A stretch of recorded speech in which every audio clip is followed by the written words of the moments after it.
క్రీస్తునందు సహోదరి సహోదరులారా, ప్రభువైన యేసుక్రీస్తు నామములో హృదయపూర్వక వందనాలండి. ముందుగా ఎంత మంచి సమయాన్ని ఇచ్చిన తండ్రి దేవునికి ప్రభువైన క్రీస్తు ద్వారా కృతజ్ఞతాస్తుతులు చెల్లిస్తున్నానండి. అందరూ బాగున్నారండి. వాక్యం చదువుకొని ప్రార్థన చేసుకున్న తర్వాత పాటలోకి వెళ్దామండి. యోహాను గారు రాసిన సువార్త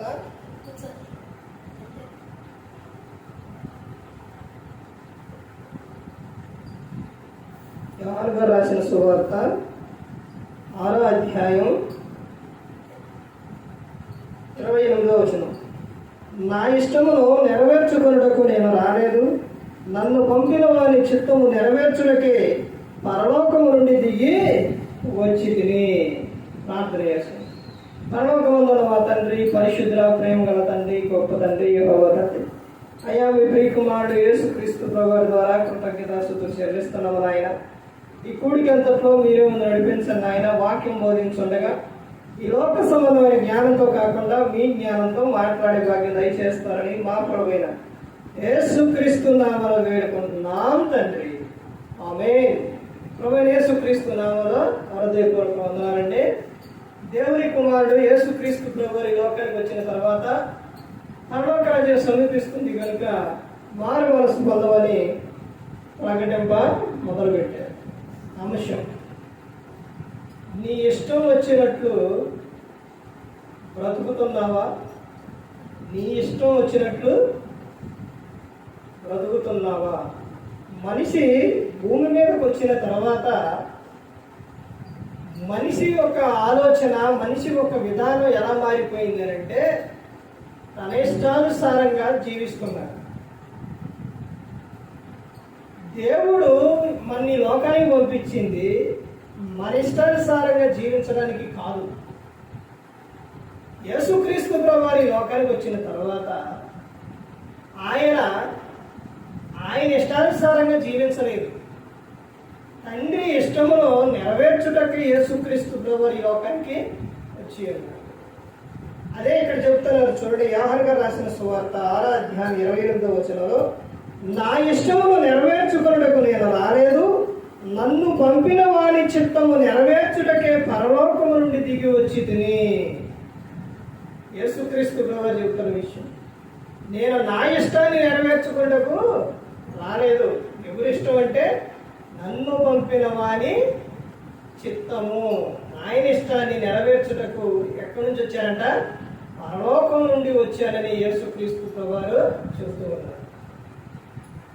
భూమి మీద నా ఎవరి ఇష్టం వారిని అని జీవిస్తే చాలా ప్రమాదం అండి. మనిషి యొక్క ఇష్టం ఏమవుతుందనంటే వాని పతనానికి దారి తీస్తుంది.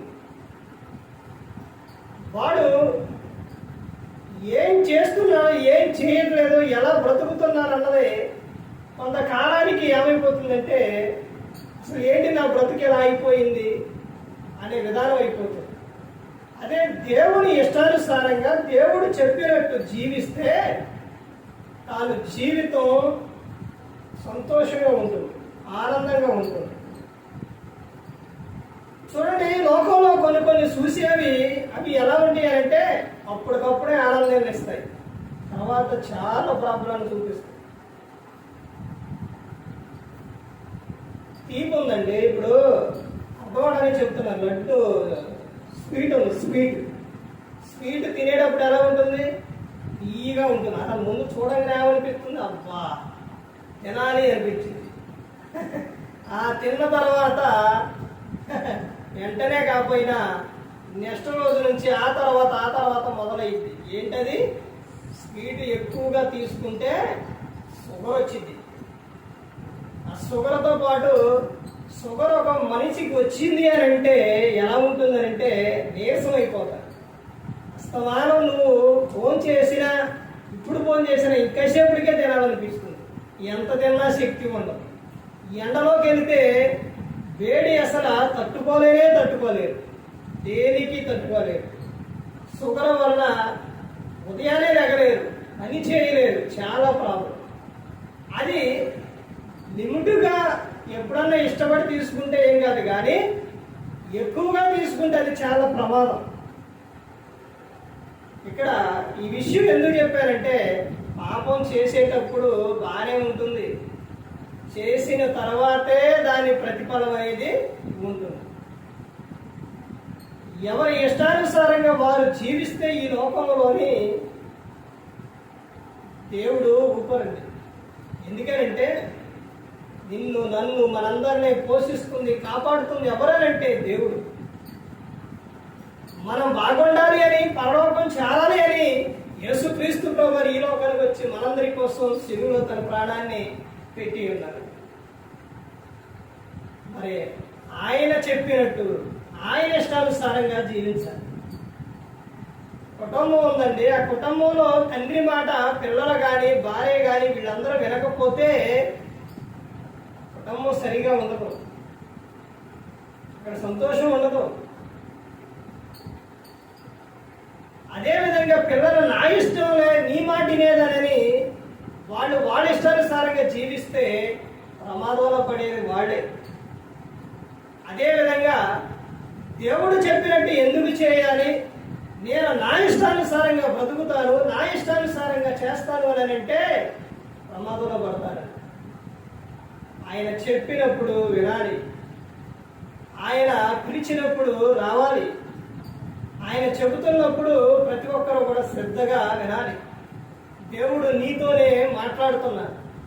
దేవుడు ఎలా మాట్లాడుతున్నాడంటే, ఒకటి వాక్యం ద్వారా మాట్లాడతారు, రెండు సేవకుని ద్వారా మాట్లాడతారు, మూడు పరిస్థితుల ద్వారా దేవుడు మాట్లాడతాడు. ఇలా మాట్లాడుతున్నప్పుడు నువ్వు నిర్లక్ష్యం చేయకూడదు. ఈ రోజున యవనస్తులు తమ ఇష్టానుసారంగా జీవించేస్తున్నారు. ప్రసంగి గ్రంథం 11వ అధ్యాయం 9వ వచనంలో చెప్తున్నారు కదా, యవనుడా నీ హృదయం యొక్క ఇష్టం చొప్పున, కోరిక చొప్పున నువ్వు జీవించు, అది నీ ఇష్టానుసారంగా జీవించు, నీ ఇష్టం చొప్పున జీవించు. కానీ నువ్వు ఎలా అయితే జీవిస్తున్నావో వాటన్నిటిని బట్టి దేవుడు నిన్ను ఆ తీర్పులోనికి తీసుకొస్తారని జ్ఞాపకం ఉంచుకో. ఈ రోజు నువ్వు చేస్తున్న ప్రతి ఒక్కటి కూడా దేవుడు లెక్క అడుగుతూ, క్రీస్తు న్యాయపీఠం ఎదుట నిలబడ్డప్పుడు ఈ దేహంతో జరిగించిన ప్రతి ఒక్క విషయం అవి మంచిదే కానీ చెడ్డదే కానీ ఆయన ప్రతి ఒక్క దానికి కూడా లెక్క అనేది అడుగుతారు, లెక్క చెప్పాలి. భూమి మీద మన ఇష్టానుసారంగా జీవించాలని కాదండి మనం వచ్చింది. దేవుని ఇష్టానుసారంగా ఆయన చిత్తాన్ని నెరవేర్చే వారిగా లోకంలో ఉండాలి. అందుకనే దేవుడు మనల్ని లోకంలో పంపించింది.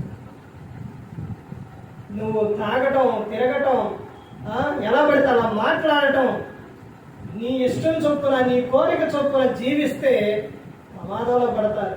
సాతాను చెబుతులు మాట్లాడు, 50 తిట్టు, 50 నీ ఎనకమాల చూసి ఎంతమంది ఉన్నారు, నీ బలం చూసినవా, నీ గురించి నీకు తెలియట్లా, తిట్టు. తర్వాత ఏమైందండి,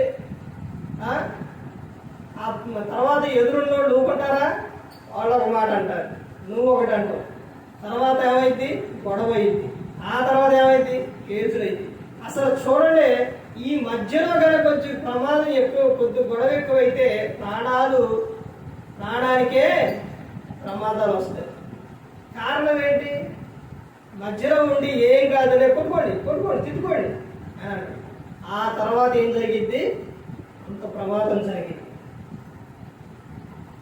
దేవుడు చెబుతున్న విషయం అది కాదండి. నువ్వు ఈ లోకంలో నీ ఇష్టానుసారంగా జీవించడానికి నేను నిన్ను సమస్తాన్ని సమకూర్చి నిన్ను లోకానికి పంపించింది ఎందుకండి. వివాహం చేసేటప్పుడు ఆడపిల్లకే వివాహం చేసి పంపించేటప్పుడు సమస్తాన్ని కూడా అన్ని వస్తువులు మొత్తం అన్ని అక్కడ కొన్నా కానీ వీళ్ళు పంపిస్తారు తల్లిదండ్రి. ఇప్పుడు ఆడికి వెళ్ళిన తర్వాత ఎందుకు అవన్నీ పంపిస్తారు, ఎందుకంటే ఆ కుమార్తెకి ఏ విషయాల్లో ఏది కూడా తక్కువ అవ్వకూడదు అని. ఆడికి వెళ్ళిన తర్వాత కుమార్తె అత్తమాలను చూడకుండా, భర్త మాట వినకుండా, ఏ పని చేయకుండా ఉంటే ఇక్కడ తల్లిదండ్రులకు ఎలా ఉండింది ఒక్కసారి ఆలోచించండి. ఎలాంటి పేరు వచ్చింది ఒక్కసారి ఆలోచించండి. పెంచిన తల్లికి ఎవరంటారు కుటుంబంలో? విషయం గమనించండి, కుమారుడైనా కుమార్తె అయినా ఎవరైనా కానీ పేరు ఎవరికి వచ్చింది అంటే వాళ్ళు మంచి ప్రవర్తన కలిగి ఉంటే అబ్బా ఏం పెంచారు, తల్లిదండ్రులు చక్కగా మంచి దేవునిలో పెంచారు, చక్కగా పెంచారు, పిల్లలు మంచోళ్ళు అంట.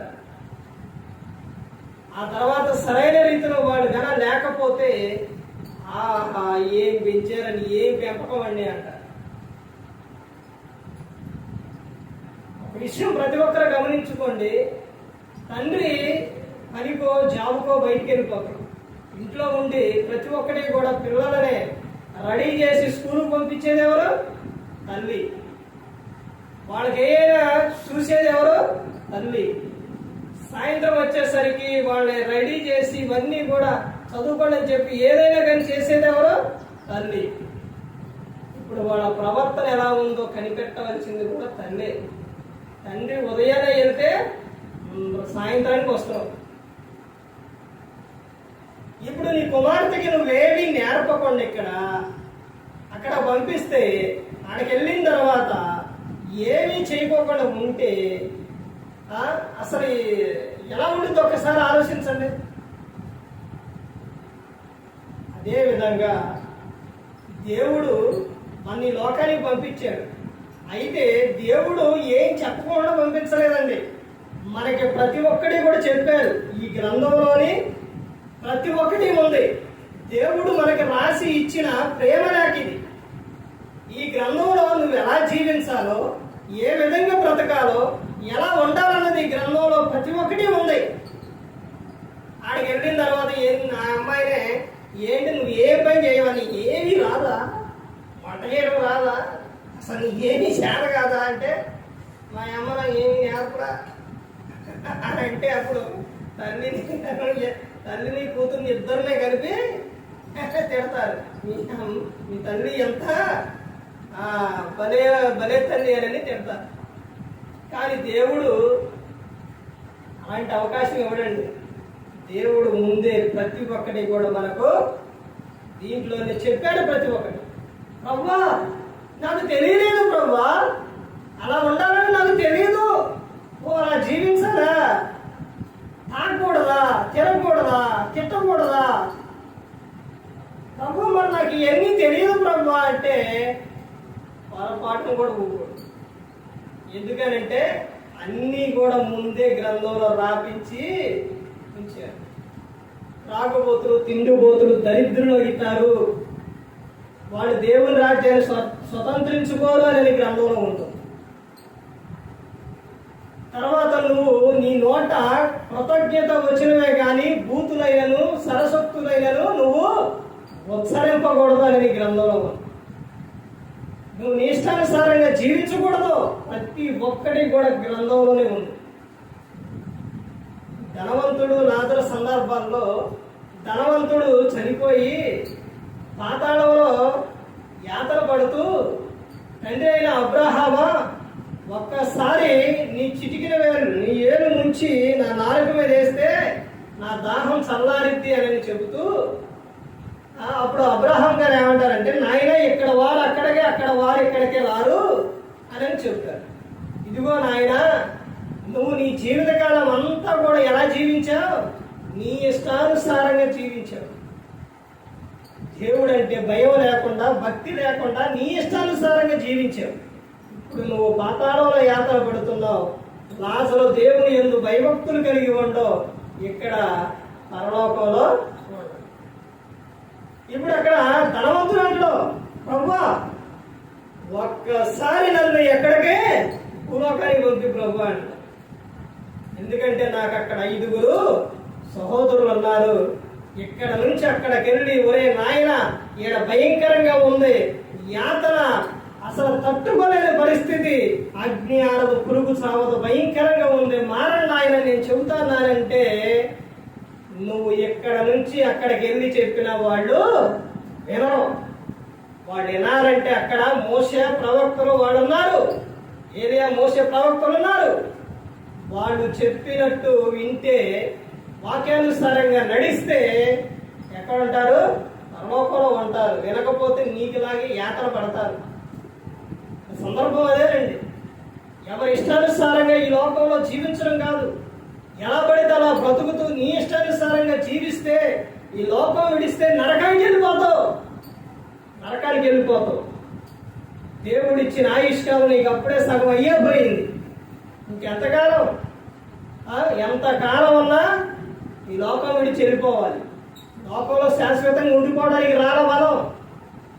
ఈ ఊరు నుంచి ఇంకో ప్రాంతానికి వెళ్ళావు, అమెరికా వెళ్ళావు, లేదా ఆస్ట్రేలియా ఎక్కడికైనా వెళ్ళావు, కేరళ వెళ్ళావు, ఏ ప్రాంతానికి వెళ్ళినా అక్కడే ఉండిపోతావా?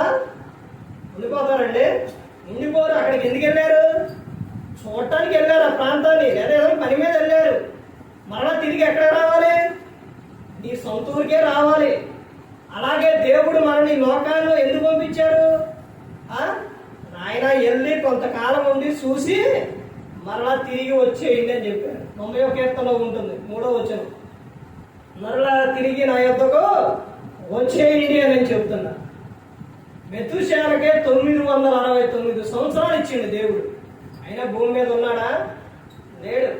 దేవుడు నీకు ఎంత కాలం ఇచ్చినా, 90 ఇచ్చినా, 100 ఇచ్చినా, 110 ఇచ్చినా, దేవుడు నీకు ఎంత కాలం ఇచ్చినా నువ్వు ఈ లోకం విడవాలి.